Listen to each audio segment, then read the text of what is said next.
경제 이슈와 상식이 궁금하시다면 경제 유캐스트 오디오로 듣는 키워드 경제.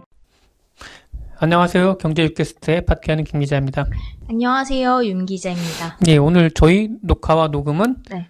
특별히 또 화재보험협회에서 하고 있습니다. 네. 예, 오늘 이 시간은 좀 특별한 시간을 좀 생각해 봤는데 경제생활도 중요하지만 투자생활도 중요하죠. 하지만 더 중요한 거는 속지 않는 거거든요.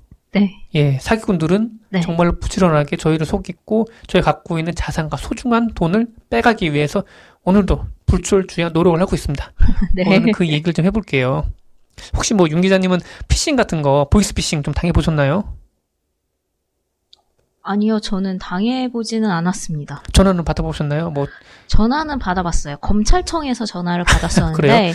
아, 이게 피싱이구나라고 느끼면서도, 아, 이게 진짠가? 진짜면 어떡하지? 약간 이런, 좀 무섭더라고요. 그러니까 이 사람들의 특징 중에 하나가 뭔가 이제 은행이든 금감원이든 뭔가 권위가 있는 기관을 사칭을 해요. 뭐 형사도 될 수 있고. 그래서 일단 그 피해자가 이른바 쫄다, 위압감을 느끼게 만들어 놓고, 그리고 나서 이제 그 사기를 치기 위해서 여러 가지 좀 정신없게 만드는 걸 하긴 하는데, 근데 요새 사람들도 많이 알게 돼요.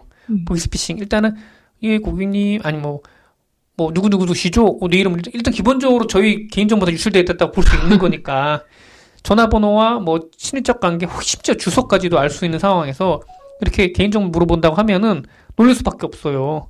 보이스피싱도 이제 사람들이 하도 이제 그 수법이나 이런 게 많이 알려주고 안 당하다 보니까 얘네도 좀 더 고도화 되고 있어요.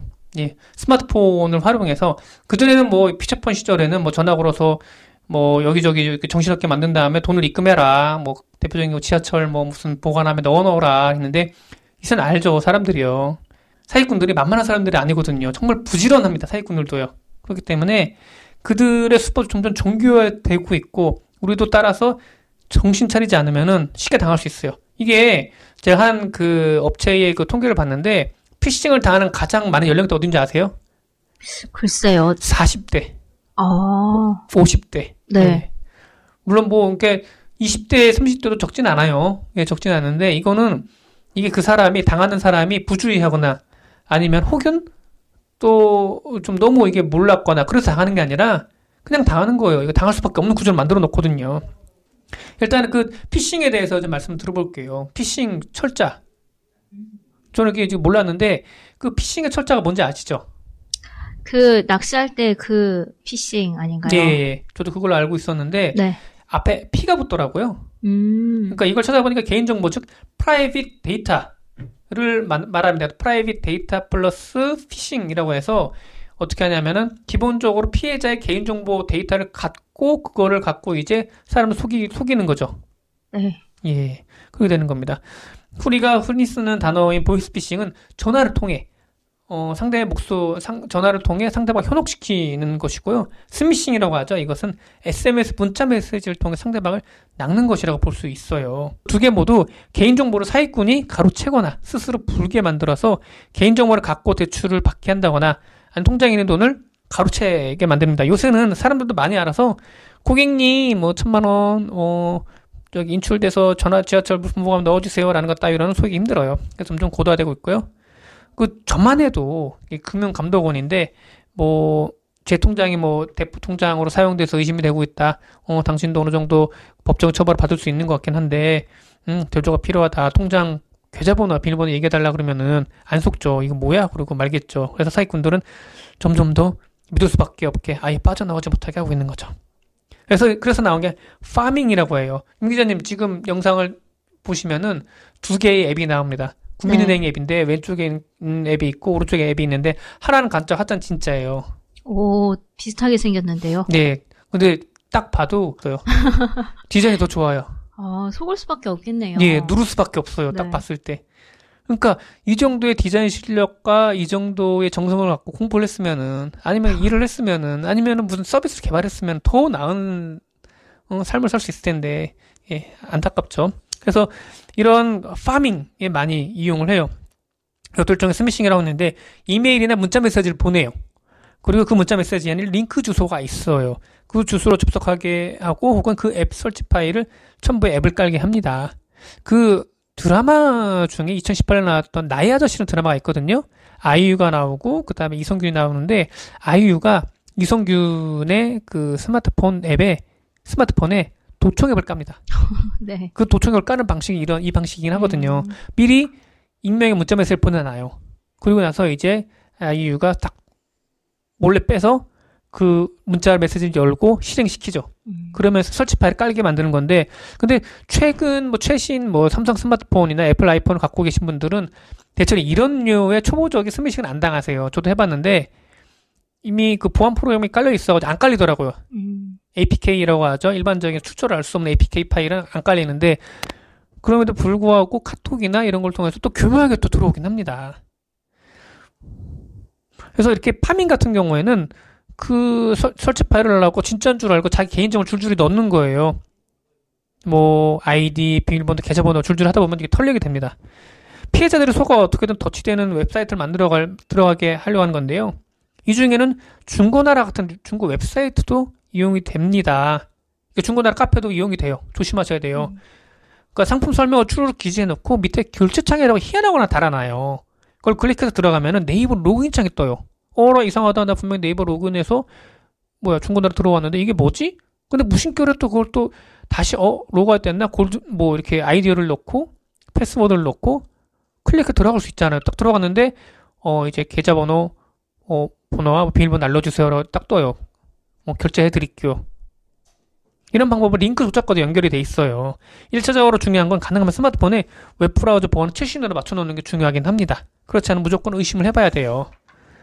이것도 많이 알려줘요, 또. 예, 많이 알려줘. 그럼에도 불구하고 당하시면 계속 당하시긴 해요, 진짜. 사기꾼들이 이제 뭘 하냐? 아예 이제 주소창을 위조를 합니다. 아예 이제. 교묘하게 가리거나 딱 위에 딱 띄워놔요. 맨 상단 위에 네이버.com 이런 식으로 해놔요. 네. 근데 사실 기실은 네이버 그 주소창 가려놓은 거죠. 나는 눈썹이 있네, 괜찮은데 안 걸릴 수 있는데 이분도 방심하면 안 돼요. 인피니 그루라는 피싱 방지 서비스 기술을 개발한 업체를 얼마 전에 만나고 왔는데, 이 업체에 따르면은 여기서 하는 피싱 아이즈라는 앱이 있거든요. 그러니까 파밍이나 피싱에 사용되는 앱이 깔려 있으면 그거를 검색해서 알아보고 알려주는 그 역할을 해요. 근데 그들의 앱을 사용하는 사람들 42명 중 1명이 자기들 모르게 파밍 앱을 깔고 있대요. 근데 이런 파밍 앱에 오면은, 그러니까 파밍 앱을 봤어. 아니면은 이런 그런 보이스피싱 전화를 받았어. 근데 또 이 파밍 앱이 또 무서운 게 뭐냐면은, 내가 이제 112에 전화를 걸어요. 근데 그거를 사기꾼이 받아요. 핸드폰 자체를 이렇게 자각한 거죠. 네, 자각한 거네요. 자각하고 중간에서 이제 가로채는 거죠, 전화를요. 네. 예. 그러니까 예를 들면 카카오톡 링크 주소 하나가 왔네, 혹은 문자로 하나 받은 링크를 열었네. 또 남자분들 정말 주의하셔야 되는 게, 야한 동영상 사이트 있죠? 덕지덕지입니다. 이거 한번 들어갔다 하면 헤어나지 못해요. 그래서 자신의 스마트폰으로는 절대로 이런 그러니까 출처를 알 수 없고, 그 다음에 좀 위험한 사이트는 안 들어가시면 중요해요. 그런데 딱 보니까 앱 하나 깔려있네. 이게 뭐지? 그래서 카카오톡 계정으로 어느 날 아들이 딱 보냅니다. 아들이 카카오톡 계정으로 링크 주소를 보내면서 엄마가 대출 때문에 힘들지. 여기로 대형 대출 받아. 그래서 그 링크 주소로 우리 효자들 그러면 링크 주소를 눌러요. 그리고 그 앱을 깔고 그 앱을 열어보니까 진짜 금융서 앱이네. 이제부터 진짜 비극이 시작이 되는 거예요. 오늘 전화가 와요. 전화에 딱 찍히는 대검찰청이래. 좀 긴가민가했어요. 역시나 어눌한 말투로 누구누구님이시죠? 누구누구 수사관인데 좀 긴가민가합니다. 그 대포 통장으로 쓰이고 있는데 대출 받으셨나 봐요. 라고 해요. 안 믿죠. 이를 어쩌다 이상하다 싶어서 진짜 대검찰청에 전화를 해봅니다.